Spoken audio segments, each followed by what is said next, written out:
I'm fully Batibo. You're watching Al Jazeera live from Doha. Our top stories. Libyan leader Muammar Gaddafi's son is proposing talks as pro-reform unrest has spread to the capital, Tripoli. Saif al-Islam Gaddafi has appeared on state television to say his father remains in charge with the army's backing. But he admitted security forces have made mistakes during the crackdown on protesters. Anti-government demonstrators in Bahrain have spent another night camping out in the capital, Manama. Hundreds of people are still at the Pearl roundabout following the army's withdrawal.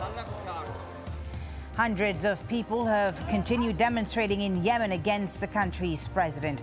Anti-government protesters camped overnight outside Sana'a University on Sunday, despite President Ali Abdullah Saleh's offer for talks. Well, let's get all the latest now from Libya with this report from Stephanie Decker. Benghazi celebrates. Protesters say they have taken control of the city, and there are claims that an army unit helped them do it. It's a stark contrast to just 24 hours earlier, when Libya's second city saw some of the worst fighting. Unrest has spread across the country, and that's prompted a strong defense from the leader's second oldest son. Gaddafi is not going anywhere. The leader, Muammar Gaddafi, is leading the battle, and armed forces are with him, and tens of thousands are coming to Tripoli in his support. We will not give up Libya. We will fight until the last man, the last woman, until the last bit of energy. That fight has now reached the capital, Tripoli. Reports of violent clashes breaking out on Sunday night. There were snipers on the roof, guns were following us. We all ran away. One man died in front of us. We see he was shot down. Everyone, it was chaos. It was chaos. There are also claims that hired killers were in control of the Green Square in the capital. There was no presence of the military or the army. It was actually the missionaries or the thugs, African thugs, that were shipped in or flown into Libya over the past 4 days. They were heavily armed. We had some of the retreats from the protesters coming back and giving us the feedback that there were a huge number of dead on the square. We haven't been able to verify the claims of mercenaries operating in the country, nor how many people have died. One human rights group estimates that number to be over 200 in the last 5 days alone. The government has cut off the internet, and journalists are being refused entry, making it that much harder to get a clear idea of what is really going on. Stephanie Decker, Al Jazeera.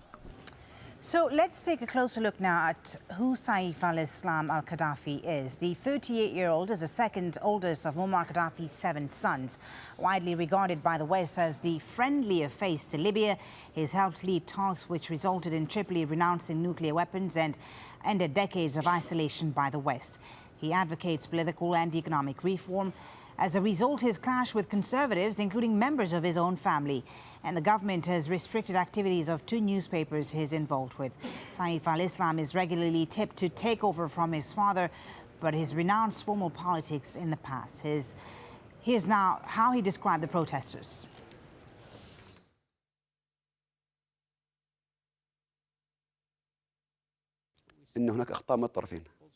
There were mistakes on both sides. Police, and especially the unprepared army, made mistakes.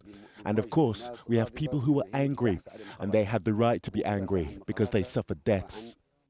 There is an Islamic group with a military agenda, and they want their own system. And there were others, including people on drugs, people who were curious, and others who got excited by it. They were all just being used. So there are many different groups that have different interests in Libya. It is clear there are those who want to rule and become emirs or rulers themselves. This is high treason. And then there are our Arab brothers watching from their comfortable chairs, drinking coffee and helping us Libyans burn and destroy our country. We are the losers, not them. Well, let's take a listen now to some of the reports coming in from protesters on the ground. Earlier, my colleague Sohail Rahman spoke to Mofta, who's been demonstrating in Benghazi. He asked him who's currently in charge of the city. Take a listen. Young people in charge of in the city right now. and they are doing just fine. I mean, they are directing traffic and keeping peace and advising people to be united. There are still sitting in the front of the courthouse, and there are some elders in that courthouse, and I think they are debating what to do next step. Well, of course, you were at the courthouse earlier in the day. We saw pictures just a few moments ago, many people out there. Where are the security forces? Where is the military in all of this? There is no security forces. There are no military. I mean, the military, which is the special forces which attacked the barracks, Gaddafi's barracks, a lot of them died in the confrontation, and a lot of them stood around. You know, they are united with the people. Rama is an activist in the capital, Tripoli. She told us about the government crackdown there. Yesterday in the afternoon, in the Green Square, there's been riots breaking off. We were informed that there are sniper shooters on the rooftops ready to shoot anybody who does any suspicious movements from the anti-government. Also yesterday in front of the main Tripoli courthouse, there was a peaceful protesting going on, anti-government. My father has attended, and he went merely to the courthouse to make a claim that he's been running after for 3 years since he's been in this country. He's an American citizen and now has been detained by the police department. His name is Jibani, and we need help from the American embassy. We need anybody to help us out. We haven't heard anything from him since yesterday. That's the news so far. Now, we've also been seeing rallies in support of the Libyan leader. State television has been broadcasting pictures of a pro-Gaddafi march in the southwestern town of Sabah. About 200 supporters, many carrying Gaddafi posters, paraded through the town centre. Now, we're also hearing reports that a second Libyan diplomat has quit. The country's ambassador to India says he's now resigned in protest at the government crackdown on protesters. It follows Libya's envoy to the Arab League, who has also stepped down. Almost 300 Turkish citizens, meanwhile, who were evacuated from Libya have arrived in Istanbul.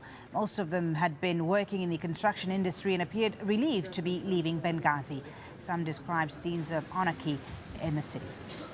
I think you are more or less informed about what we have been through.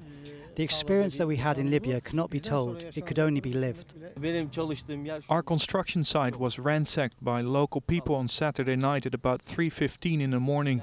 We were all ready for a situation like this. Everybody was sleeping in their daytime clothes. In another development, a Libyan tribal leader has threatened to block oil exports if the government doesn't, quote, stop the oppression of the protesters.